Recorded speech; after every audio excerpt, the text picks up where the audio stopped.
Hello అండి. ఈ story చాలా బాగుంటుంది. చివరి వరకు వినండి. నచ్చితే లైక్ చేయండి, సబ్స్క్రైబ్ చేయండి. ఒక ఊర్లో ఆదిత్య అనే యువకుడు ఉండేవారు.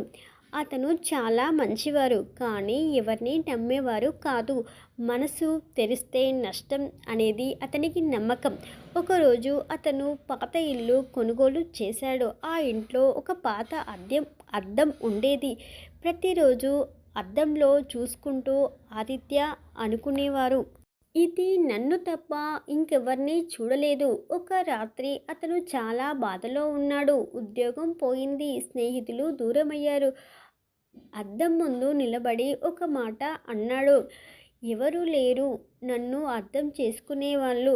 ఆ క్షణంలో అతనికి ఒక విషయం అర్థమైంది. అద్దం ఎప్పుడూ మాట్లాడదు, కానీ మనం చూసిన ముఖాన్ని చూపిస్తుంది. మనం నవ్వుతే నవ్వుతుంది, మనం బాధపడితే బాధపడుతుంది. ఆ రోజు నుంచి ఆదిత్య మారాడు. ముందుగా తనే మంచిగా ఉండాలని నిర్ణయించుకున్నాడు. మెల్లగా నవ్వాడు, మాట్లాడాడు, నమ్మాడు.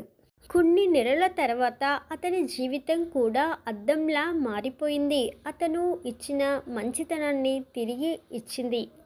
ఈ కథలో నీతి ఏంటంటే, జీవితం మనకు ఎలా ఉంటుందో కాదు, మనం జీవితానికి ఎలా ఉన్నామో అదే తిరిగి వస్తుంది. అంతే కదా. నచ్చితే లైక్ చేయండి, సబ్స్క్రైబ్ చేయండి.